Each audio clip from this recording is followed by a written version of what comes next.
ఈ బిజినెస్ ఏదైనా మీ ఊర్లో ప్రమోషన్ చేయాలంటే అది సుమన్ టీవీతోనే సాధ్యం. ఇప్పుడే సంప్రదించండి.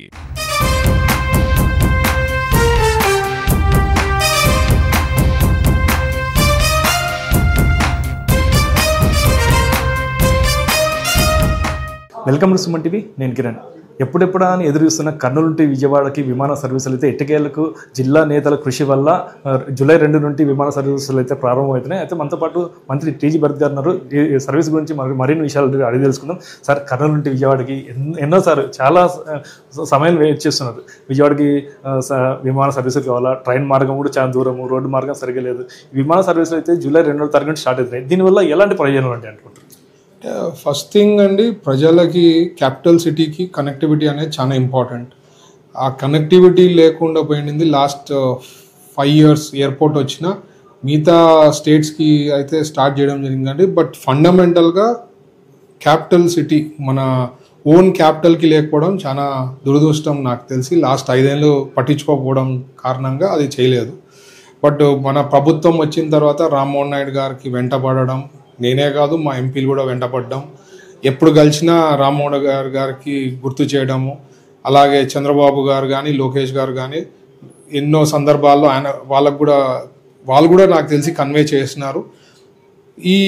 దీంతో ఏమవుతుందంటే, ఫస్ట్ కనెక్టివిటీ వచ్చిన తర్వాత రేపు హైకోర్టు బెంచే వస్తుంది అనుకోండి. హైకోర్టు బెంచ్ వచ్చిన తర్వాత జడ్జెస్ రావాలన్నా, సీనియర్ ఐఏఎస్ అధికారులు రావాలన్నా ఈజీగా వచ్చి కంప్లీట్ చేసుకొని ఆ డేలోనే వెళ్ళిపోయేదానికి అవకాశం ఉంటుంది. అది కాదనుకోండి 2 days వేస్ట్ అవుతుంది, లేకపోతే స్టే, అది అన్నీ చాలా ట్రబుల్సమ్ ఉండేది.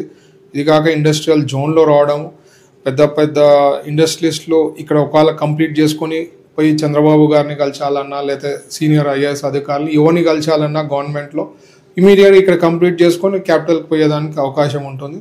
So it is very very important, crucial. ఇది starting with 3 days a week ఉంటుందండి. మొన్న కూడా రామ్మోహన్ నాయుడు గారు మహానాడులో డైలీ బేసిస్ కూడా పెట్టేదానికి ప్రయత్నిస్తున్న భరత్ అది కూడా కంప్లీట్ చేస్తానని హామీ ఇవ్వడం జరిగింది. So this is the best thing. ఇక్కడ ఎకనామికల్గా గ్రో అయ్యేకి ఇండస్ట్రీస్లకు కానీ లేదంటే పెట్టుబడులు పెట్టే వాళ్ళకి కానీ ఇట్లా హైకోర్టు బెంచ్ వచ్చిన తర్వాత వాళ్ళకు అనుకూలం అయ్యేదానికి ఇవన్నిటికి కూడా గ్యారంటీ బెనిఫిట్ అవుతుంది. విమాన సర్వీస్ ఏదైతే ఓరకల్లో స్టార్ట్ అయినప్పుడు ఉంటే ఇంతవరకు విజయవాడకి ఇప్పుడు ప్రభుత్వం వచ్చినాకనే మీ కృషి వల్ల అయితే కానీ జిల్లా నేతల కృషి వల్ల అయితే వచ్చింది. అంటే గతంలో ఎందుకు విజయవాడకి సర్వీస్ ఎందుకు వేయలేకపోయినారు అనుకుంటున్నారు? ఆయనకి 3 రాజధానులు, ఆయనకు విజయవాడలో క్యాపిటల్ పెట్టాలనే ఇంట్రెస్ట్ లేకపోయిండొచ్చు, అదే పర్పస్గా పెట్టకపోయిండొచ్చు అని నేను అనుకుంటున్నాను. ఎందుకంటే ఇది ఫండమెంటల్. ఎవరికైనా అసలు ఫస్ట్ కనెక్టివిటీ ఆ క్యాపిటల్ సిటీకి ఉండాలన్న ఆలోచన ఉంటుంది. ఆయనకు అసలు ఆలోచననే లేకుండా పోయిందంటే ఫండమెంటలీ ఐ ఫీల్ ఆయన 3 రాజధానుల గురించి మాట్లాడడం, ఇక్కడ నుంచి ఎక్కడ కనెక్షన్ వస్తే సమ్ రీజన్ ఏదో మైండ్లో ఏదో ఉండింటుందని నేను అనుకోవడం. ఈ కనెక్టివిటీ వల్ల విజయవాడ ఏమన్నా పారిశ్రామిక కానీ అభివృద్ధి చెందే అవకాశం ఎలా ఉందనుకుంటున్నారు? అందుకనే చెప్తున్నా, ఇప్పుడు మనకు ఉండేది ఇండస్ట్రియల్ జోన్లో ఉంది కాబట్టి ఇండస్ట్రియల్ జోన్లో పెట్టుబడులు పెట్టి ఇక్కడ వచ్చే సీనియర్ ఆ కంపెనీకి సంబంధించిన సీనియర్స్ వచ్చినా ఇక్కడ పనులు చూసుకొని క్యాపిటల్ పోయేదానికి ఈ కనెక్టివిటీ విల్ హెల్ప్. వాళ్ళకు కూడా రావాలనుకుంటే విజయవాడలో పని చూసుకొని ఇక్కడికి రావాలనుకుంటే ఇది ఒక కనెక్షన్ అనేది ఉంటుంది. ఇది కాక మనకు చాలా కష్టాలు. ఇప్పుడు మేము ఇక్కడ నుంచి పోవాలంటే హైదరాబాద్ నుంచి ఫ్లైట్ తీసుకొని పోవాలా, లేదంటే కార్లో ఉన్న పోవాలా. మినిమం 6 to 8 hours పడుతుంది. స్పీడ్గా పోతే 6.5 hours, లేకపోతే 7.5 hours, 8 hours పడుతుంది. ఆ రోజు డే అంతా వేస్ట్ అయ్యేది. సో దీంతో మనకి టైం కలిసి వస్తుంది, క్వాలిటీ టైం ఇంప్రూవ్ అవుతుంది. So various benefits by having flight to capital city అండి. సరే, ఈ విమానం వల్ల ఒక రోజులో వెళ్ళి తిరిగి అదే రోజులో తిరిగి ప్రయాణం చేసే ముందు ఏమన్నా అవకాశాలు ఉంటాయి అనుకుంటున్నాను? ముందు ఉంటుంది. ఇది స్టార్ట్ అయింది. ఖచ్చితంగా మనకి ఓవర్ ఏ టైం మార్నింగ్ పెట్టడము, ఈవినింగ్ రిటర్న్ రావడం. ఎందుకంటే ఒకసారి ట్రాఫిక్ పెరిగింది అనుకోండి, వాళ్ళు కూడా ఆలోచించి ఇది బెటర్ ఉంటుంది, ఇక్కడ డెడికేటెడ్గా పెట్టాలా అనేది ఆలోచన వాళ్ళకు వస్తుంది. కాబట్టి ఇప్పుడు మీరు చూస్తే హైదరాబాద్ టు విజయవాడ అన్ని ఫ్లైట్స్ ఫుల్. అసలు మీరు పొరపాటున 1 day ముందు అట్లా ఉందంటే ఫ్లైట్ టికెట్స్ దొరకదు, ఆ పరిస్థితి ఉందన్నమాట. సో అలాగే ఇక్కడ కూడా ట్రాఫిక్ పెరిగింది అనుకోండి, వాళ్ళు కూడా ఆలోచించి పొద్దున్న ఈవినింగ్ ఉందనుకోండి కంఫర్టబుల్గా ఉండేదానికి ప్లాన్ చేస్తున్నారు. బట్ అసలు ఫస్ట్ కనెక్టివిటీ రావడంతో it will be very useful for all commuters. Sir కూటమి ప్రభుత్వం దాదాపు సంవత్సరం అవుతుంది సార్. మీరు పరిశ్రమల శాఖ మంత్రిగా ఉన్నప్పుడు ఈ రాష్ట్రానికి ఎన్ని పరిశ్రమలు తీసుకొచ్చారు? మేజర్ పరిశ్రమ గురించి ఏమని చెప్తారు? సో ఇప్పుడు మనకి వచ్చి దాదాపు 9,30,000 crores ప్లస్ పెట్టుబడులు కన్ఫర్మ్ కావడం జరిగిందండి క్యాబినెట్కి వచ్చి. ఇవన్నీ గ్రౌండ్ అవుతాయి అనే పాజిటివ్ నోట్తోనే మనం కూడా క్యాబినెట్కి వాళ్ళు ప్రజెంట్ చేసిన డిపిఆర్లు అన్నీ కూడా మనం క్లియర్ చేయడం జరిగింది. దీంట్లో మార్కీ ప్రాజెక్ట్స్ ఏమంటే ఆర్సిలర్ మిత్తల్ దాదాపు 1,50,000 కోట్లది. అది వచ్చి స్టీల్ ప్లాంటు లాస్ట్ 5 ఏళ్లలో ఒరిస్సాలో అది ఇది ట్రై చేసినారు, అది కాలే. 2018లో మన నారా లోకేష్ గారు డావోస్ పోయినప్పుడు అక్కడ మాట్లాడడం, అక్కడ ఇండికేషన్ ఇస్తే అప్పుడు ఇంకా మీరు 2019లో చూశారు మన ప్రభుత్వం పడిపోయింది కాబట్టి లాస్ట్ 5 years వాళ్ళు అక్కడ ట్రై చేయడం, అక్కడ ఏమీ కాలే.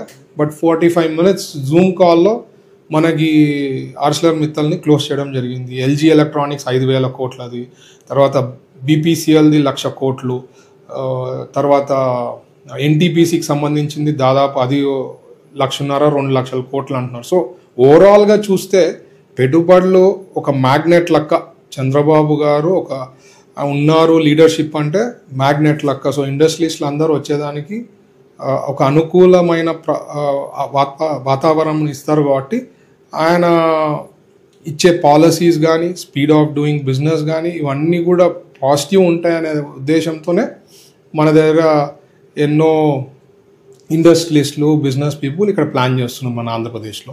మన పాలసీస్ కూడా one of the best policies in India. మేము రిలీజ్ చేసిన తర్వాత గైడ్లైన్స్ ఇచ్చిన తర్వాత వేరే ఇండస్ట్రియలిస్టులతో కనుక్కుంటుంటే మీ policy one of the best policy అని చెప్పి వాళ్ళు కూడా చెప్పడం జరిగింది. ఎందుకంటే దీంట్లో ఎంప్లాయ్మెంట్ జనరేషన్కి ఒక సబ్సిడీ ఉంది, డీకార్ప్ సబ్సిడీ అని ఉంది. అంటే ఇట్లాంటివన్నీ కొత్త ఐడియాస్తో మనము పాలసీని తేవడం జరిగింది. చంద్రబాబు గారు ఆయన ఐడియాస్ ఆయన సూచన ప్రకారం డెవలప్ చేయడం జరిగింది. అంతకుముందు ప్రభుత్వంలో పాలసీని రిలీజ్ చేశారు, బట్ గైడ్లైన్స్ ఇలా. నేను అదే చెప్తా, ఒక కొత్త కార్ తెచ్చి పెడతారు, కీస్ మాత్రం ఉండదన్నమాట. అట్లా పాలసీ రిలీజ్ చేసింది, గైడ్లైన్స్ మేము ఇచ్చాం.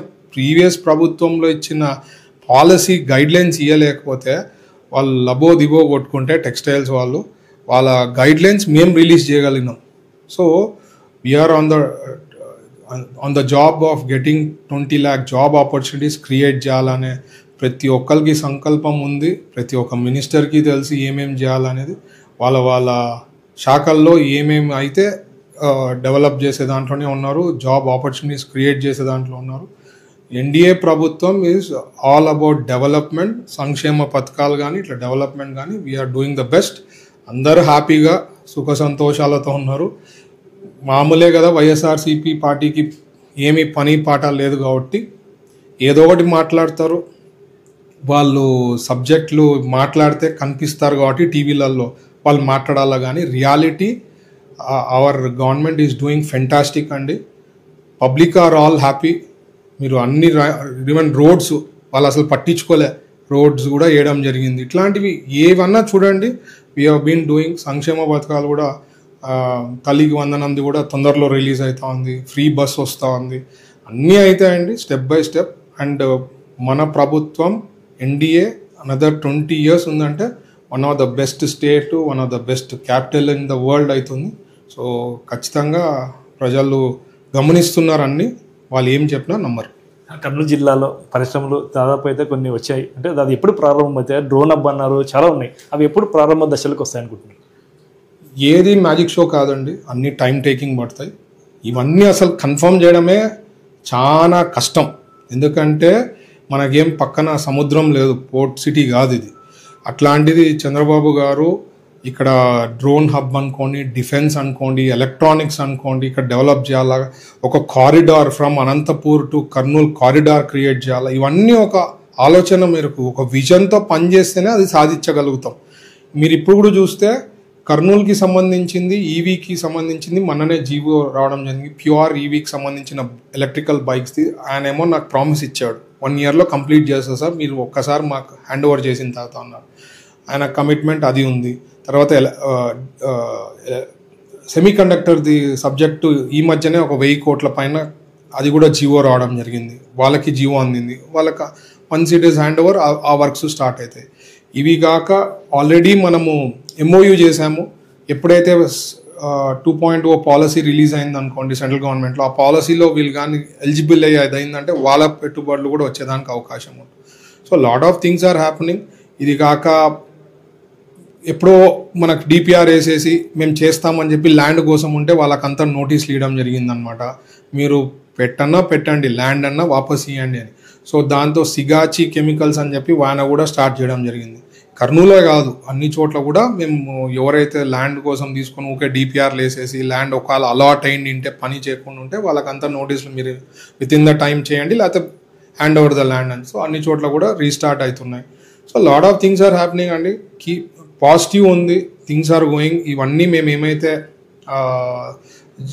క్యాబినెట్లో క్లియర్ అయ్యేవో అన్నీ కూడా మోర్ దాన్ 1000 crore పైన ఉండేదానికైతే డెడికేటెడ్ పర్సన్ ఉన్నాడు. ఎందుకంటే speed of doing business, speed of doing things అని సార్ ఎప్పుడు చెప్తుంటారు. కాబట్టి అది కానీ మనము ఫాలో అప్ చేసి వాళ్ళకి ఎప్పటికప్పుడు ఇష్యూస్ సార్ట్అవుట్ చేసి వాళ్ళకి కానీ హ్యాండ్ ఓవర్ చేసి తొందరలో వాళ్ళకి ఇంకా అక్కడ ఏమన్నా ఇష్యూస్ ఉన్నా మనం సానుకూలంగా స్పందించి కంప్లీట్ చేయగలిగితే 2029 లోపల you will see lot of projects coming in Andhra Pradesh. చివరిగా చెప్పినంత పెట్టుబడి పెట్టే వాళ్ళకి అంటే ఎక్కడన్నా పెట్టుబడి పెడితే వాళ్ళకి వసతులు కల్పించాలి, ఇట్లా వాటర్ కానీ కరెంట్ కానీ ఇలాంటి భరోసా ఎలా ఇస్తారు sir?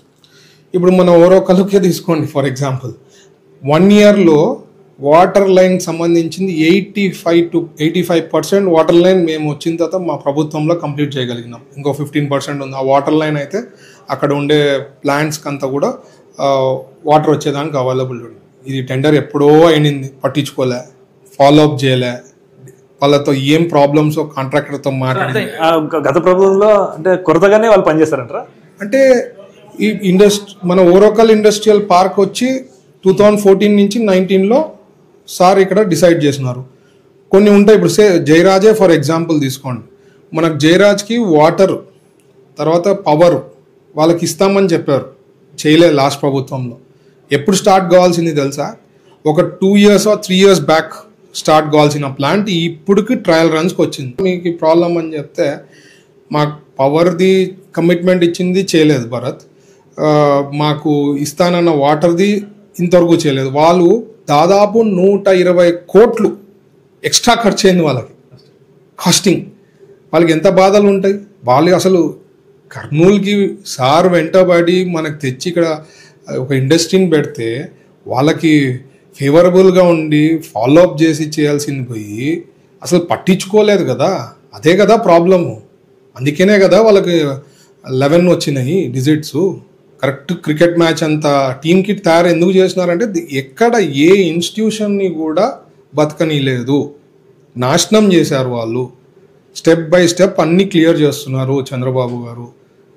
It's not over night అండి, it will take little time, but పర్ఫెక్ట్గా నీట్గా చేస్తున్నారు. అందుకనే నేను అంట గుజరాత్ మోడల్ నిన్న కూడా సార్ చెప్పారు. ఎందుకు గుజరాత్ మోడల్ అంత సక్సెస్ఫుల్గా అన్ని ఒక 100 పారామీటర్స్ తీసుకుంటే మ్యాక్సిమం గుజరాత్ ఉంటుంది టాప్లో.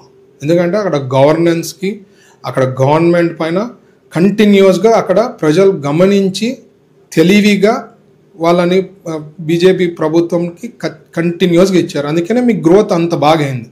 ఇక్కడ కూడా ప్రజలు గమనించాల. మాయ మాటలు చెప్పే వాళ్ళకి, డ్రామాలు కొట్టే వాళ్ళకి పక్కన పెట్టి మా ప్రభుత్వం ఎన్డీఏ ప్రభుత్వంని రేపు నెక్స్ట్ 2 decades ఇట్లే కానీ కొనసాగితే one of the best state, one of the best capital అవుతుంది. అమరావతి కూడా అన్ని టెండర్స్ అయినా అన్నీ కూడా 28 లోపల అయిపోతాయండి. అండ్ నేను ఎప్పుడు అంట మరీ అందరికీ చెప్తా, సొంతం ఇంట్లో వాళ్ళ అమ్మకి వాళ్ళ సిస్టర్కి న్యాయం చేయనివాడు 5 కోట్ల మందికి ప్రజలకు ఏం న్యాయం చేస్తాడు? ఇది ఒక్కటి గమనించండి.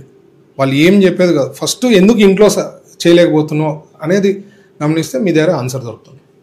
కర్నూలు నుండి జూలై 2వ తారీఖు నుండి విమాన సర్వీసులు అయితే వారానికి 3 సార్లు అయితే ప్రారంభమవుతాయి.